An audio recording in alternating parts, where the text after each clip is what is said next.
الحمد للہ الحمد لولیہ والصلاة علی نبیہ وعلی آلہ واصحابہ اجمعین اما بعد فاعوذ باللہ من الشیطان الرجیم بسم اللہ الرحمن الرحیم ورفعنا لك ذکرک صدق اللہ العظیم وبلغنا رسوله النبی الامین الکریم ونحن على ذلك لمن الشاہدین والشاکرین والحمد للہ رب العالمین۔ رفیقان گرامی، معزز حاضرین، حاجی نور محمد صاحب قبلہ کی محبتیں آج یہاں کھینچ کر لائی ہیں، ورنہ آواز سے ہی آپ کو اندازہ ہو رہا ہوگا کہ جلوس محمدی کے بعد آواز جو متاثر ہوئی ہے ابھی تک ٹھیک ہونے کا نام نہیں لے رہی۔ بس 10-20 منٹ میں نے تو مولانا انعام اللہ صاحب کو صبح ہی سے اپنے حصے کا بولنے کو کہہ دیا تھا، لیکن کشتی وہاں پر چھوڑی انہوں نے کہ ساحل بہت دور تھا، کنارے پر لے کے جا کے چھوڑے ہوتے تو کچھ کام بنتا۔ بہرکیف مجھے ابھی عثمانیہ مسجد بھی حاضر ہونا ہے، وہاں کی بھی دعوت ہے، میری مجبوری ہوتی ہے، دعوت لے لیتا ہوں تو حاضری ضروری سمجھتا ہوں۔ آئیے، بس آج تقریری نہ میں تک مقرر ہوں بھی نہیں، میں ایک ادنا سا طالب علم ہوں، تدریسی انداز میں کچھ باتیں کہہ کر کے گزر جاؤں گا۔ درود پاک پڑھیں، اللہم صلی علی سیدنا شفیعنا و مولانا محمد بارک وسلم، صلاۃ و سلام علیک یا رسول اللہ صلی اللہ تعالی علیہ وسلم۔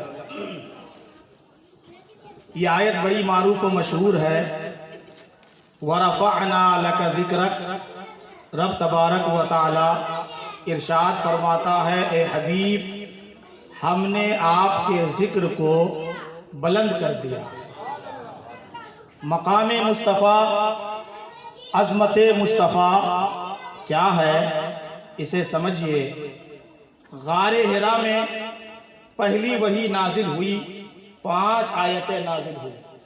اقرا بسم ربک الذی خلق، یہ پوری 5 آیتیں نازل ہوئی۔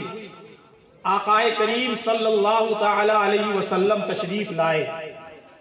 اب جب سرکار تشریف لائے تو وہ لوگ جو اب تک صحابی نہیں بنے تھے، ان لوگوں نے پوچھا یہ ہے کیا جو آپ ہمیں سنا رہے ہیں؟ یہ کون سا کلام ہے؟ اس سے پہلے تو ہماری کانوں نے یہ جملے نہیں سنے۔ تو اللہ کے رسول صلی اللہ علیہ وسلم نے ارشاد فرمایا، یہ قرآن ہے جو مجھ پر اللہ نے نازل کیا ہے۔ تو مجھے یہ بتائیے کہ قرآن ہونا، جو سرکار نے یہ جملہ فرمایا، اس جملے پر غور کیجئے، یہ قرآن ہے، یہ قرآن کی کوئی 6ٹھی آیت تو نہیں ہے نا؟ 5 ہی آیت کیا ہوئی تھی؟ نازل ہوئی تھی۔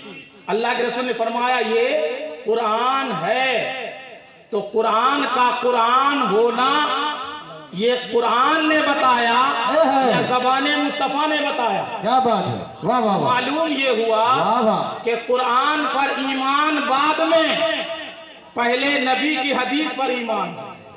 نبی کریم صلی اللہ علیہ وسلم نے ہمیں کہا یہ قرآن ہے، تو جنہوں نے مانا وہ مومن ہو گئے، جنہوں نے نہیں مانا وہ کافر ہو گئے۔ رفیقان گرامی، تو اندازہ یہ ہوا کہ پہلے ہم نے نبی کے قول کو سچا مانا، پھر قرآن کا قرآن ہونا مانا، تو پتہ چلا کہ مقام مصطفیٰ یہ ہے کہ پہلے ایمان مصطفیٰ پر ہو تب خدا پر ایمان تام ہوا کرتا ہے۔ پہلے ایمان مصطفیٰ جان رحمت پر ہو اور پھر خدا پر ایمان ہو تو ایمان تام ہوتا ہے۔ اور آگے بڑھیں، کوہ صفا پر اللہ کے رسول صلی اللہ علیہ وسلم نے جو فاران کی چوٹی پر چڑھ کر کے پہلے لوگوں کو کہا تھا، اے لوگوں اگر میں تم سے کہوں کہ پہاڑ کے پیچھے ایک لشکر ہے تو تم اس بات کا یقین کرو گے؟